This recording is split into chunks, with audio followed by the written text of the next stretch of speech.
Despite his business acumen, Guzmán is not always successful at staying ahead of the law. Hey, hola y bienvenidos a Watch Mojo Español. Yo soy G y hoy analizaremos a los líderes de sindicatos criminales cuya actividad en sus organizaciones fue confirmada incluso estando en prisión. Esos crímenes dentro de la catedral ya eran inconcebibles. Salvatore Riina, la mafia siciliana. En 1986, el maxi juicio de Palermo condenó a Salvatore Toto Riina a cadena perpetua en ausencia. Salvatore Toto Riina, one of the most violent and feared godfathers in the history of the Sicilian mafia.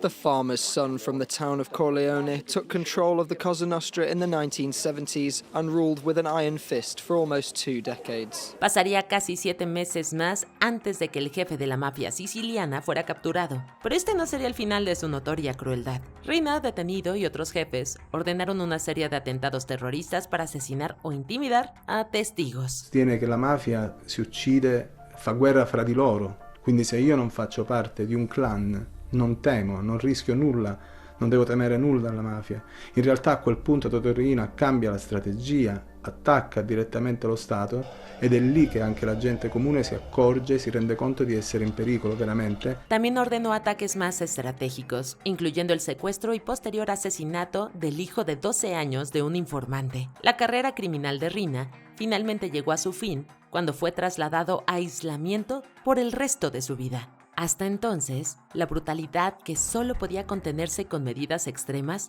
le valió el apodo de la Belva o la Bestia. Caught on wiretap in early 2017, Riina made clear his reflections on a life of crime, saying he regretted nothing. Rayful Edmond, independiente. El capo de la droga Rayful Edmond III fue clave para la expansión de la epidemia del crack en Washington, D.C. When crack was the hustle here in the nation's capital back in the 1980s, nobody, absolutely nobody worked harder than Rayful Edmond III. La violencia resultante le valió a la ciudad la reputación de la capital del asesinato de Estados Unidos. La condena de Edmond en 1990 simplemente le brindó oportunidades de negocio. Colaboró con otros reclusos de alto perfil en la penitenciaría federal de Lewisburg para continuar con el tráfico. Cuando fue condenado en 1996, le añadieron 30 años a su cadena perpetua. When it was over, the punishment for the convicted 24-year-old Rayful Edmond included 2 life sentences with no chance of parole. Aunque el descuido y este gesto fueron escandalosos, Edmond se convirtió en informante del gobierno para proteger a su madre. Tras múltiples arrestos y años bajo protección de testigos, falleció poco después de ser liberado en 2024. A pesar de algunos beneficios que surgieron de la segunda caída de Edmond, es incontable el daño que causó, incluso estando encarcelado. Rayful Edmond was for a long time a government informant, and his information helped to put other drug dealers here in D.C.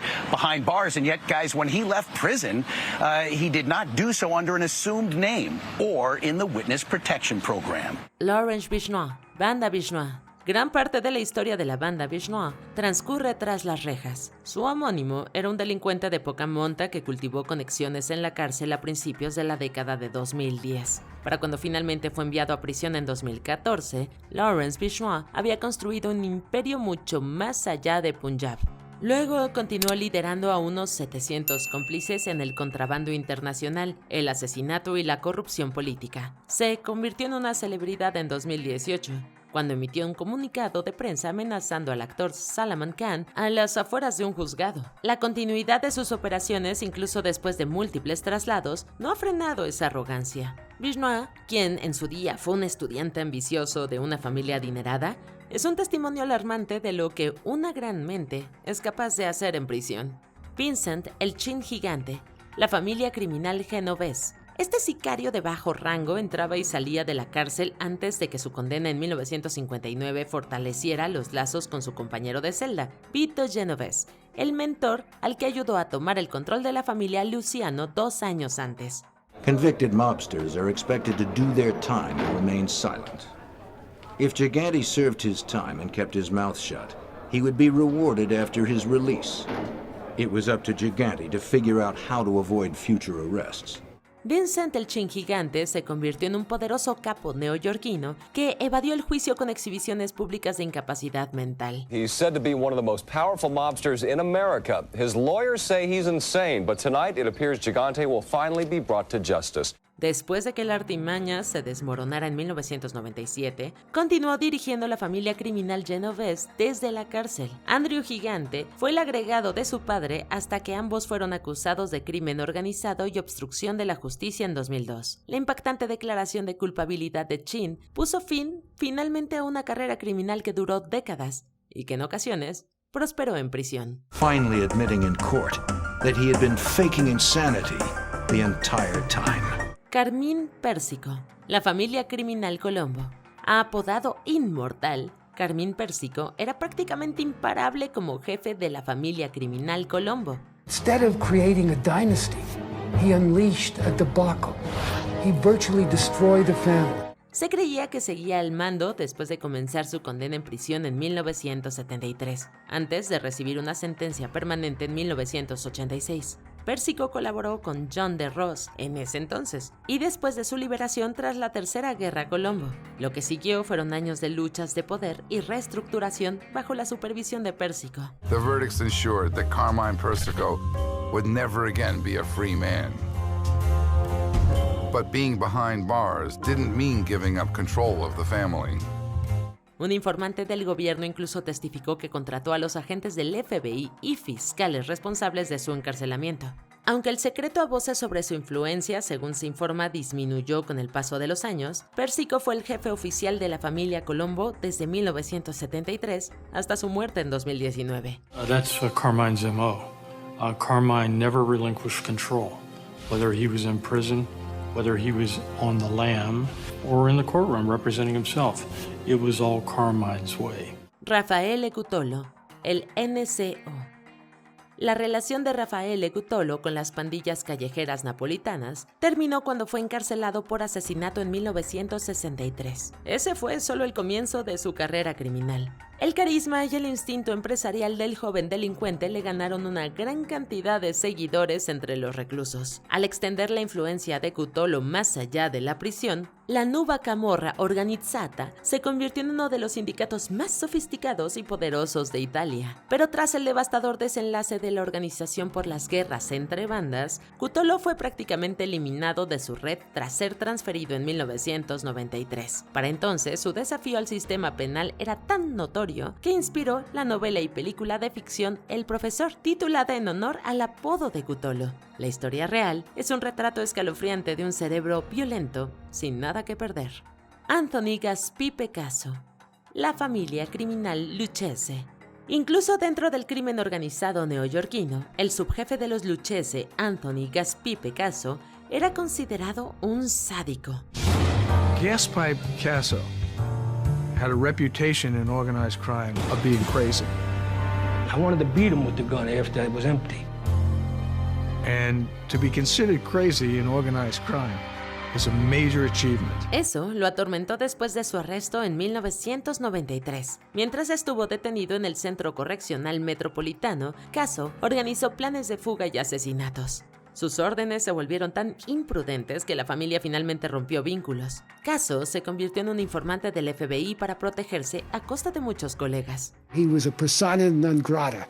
Nobody in the family would lift a finger to help him. What was his recourse? One thing, come a rat. Sin embargo, el acuerdo con la fiscalía fue anulado por su falta de honestidad y cooperación con las autoridades, así como por su continua actividad criminal. Caso fue sentenciado a 455 años de prisión en 1998, tras haber quemado todos sus contactos al intentar mantenerlos en secreto. Murió en 2020 tras no lograr la libertad condicional. The key to the kingdom is to tell the truth, and if you decide to lie, then all bets are off. Joaquín El Chapo Guzmán, el cártel de Sinaloa. La leyenda del poder de Joaquín El Chapo Guzmán se consolidó durante sus estancias en prisión. To many in Sinaloa, El Chapo is not just a drug trafficker. He's a hero. They see him as a modern-day Robin Hood. Su liderazgo en el cártel de Sinaloa lo convirtió en uno de los criminales más poderosos del mundo, antes de ser enviado a prisión en México en 1993. Ahí, el Chapo delegó su organización a un poder mayor y disfrutó de una vida opulenta sobornando a los guardias. Finalmente lo dejaron salir de prisión en 2001. How he escaped remains a little murky. The official version, and the one recounted by most journalists, is that he was rolled out in a laundry cart by a lower-ranking prison official. Fue arrestado de nuevo 13 años después, recluido bajo estrictas medidas de seguridad y escapó de nuevo por un túnel. Su arresto en el 2016 y su posterior extradición a la custodia federal estadounidense finalmente pusieron fin a su influencia. Por la historia del Chapo siendo única en el mundo del crimen organizado, costó mucho encarcelarlo definitivamente. Nobody's ever broken out of the Supermax prison here in Colorado since opening in 1994, known as the Alcatraz of the Rockies. This airtight penitentiary has housed the worst of the worst, including billionaire cartel kingpin Joaquin El Chapo Guzman, like the rest here, segregated and on permanent lockdown 23 hours a day. Charles Lucky Luciano, la familia Luciano. En 1936, el jefe de la familia Luciano aparentemente perdió la suerte cuando fue sentenciado hasta 5 décadas de prisión. Under Luciano, the mafia grew to be bigger than General Motors. And by the time he'd finished, the mob was raking in $40 billion a year. Aunque Luciano seguía siendo el jefe, Frank Costello, una figura muy respetada y conocida en el submundo neoyorquino, se hizo cargo de la gestión diaria de su imperio. Although Luciano remained the boss, Frank Costello, a highly regarded and well-known figure in New York's underworld, took over the day-to-day running of his empire. And Costello continued to bring in millions of dollars and increase the family's fortunes, while his boss planned his next move. Costello continuó generando millones de dólares y aumentando la fortuna familiar, mientras su jefe planeaba su siguiente paso. Incluso, en su aparente derrota, el padre de la mafia moderna fue un negociador eficaz. Luciano had served just 10 years of his 50-year sentence when he left American shores on February 10th, 1946, bound for Sicily. Antes de continuar, suscríbete a nuestro canal y activa la campana para recibir notificaciones de nuestros últimos videos. Muy bien, veamos el último puesto. Pablo Escobar, el cártel de Medellín. La influencia de Pablo Escobar era tal que pudo controlar su propia caída en 1991. Recuerdo doloroso para la historia colombiana, jefe del cartel de Medellín, uno de los carteles más poderosos que ha tenido no solamente el país y el mundo. De hecho, él y sus socios consiguieron lo que otras organizaciones delincuenciales jamás han podido hacer. Negoció su entrega al gobierno colombiano con la condición de cumplir solo 5 años en una prisión que él mismo diseñó. Escobar incluso seleccionó personalmente a sus guardias en la catedral, apodado Hotel Escobar por sus lujos. En ese momento estábamos hablando de una guerra sin cuartel en contra de la sociedad colombiana y una oferta de negociación. Que estaba sujeta a que se le dieran algunos prerequisitos para que el enemigo número 1 en ese momento terminara sometido a la justicia. El acuerdo amistoso exigía que el líder del cártel de Medellín cesara todas sus actividades criminales, pero por supuesto todo seguía igual bajo la protección de la corrupción gubernamental. El encarcelamiento oficial de Escobar fue en realidad solo para evitar su extradición a Estados Unidos y protegerlo de sus enemigos. Tras los reportes de tortura y asesinato en la catedral, Escobar escapó para evitar ser transferido a una prisión legítima y murió en una persecución policial en 1993. Escobar es el perfecto ícono del mal. Es tan buen narco que es una máquina de hacer dinero después de muerto. ¿Qué otros criminales no pudieron ser encarcelados por sus influencias? Compártelo en los comentarios y no te pierdas estos otros videos de WatchMojo Español.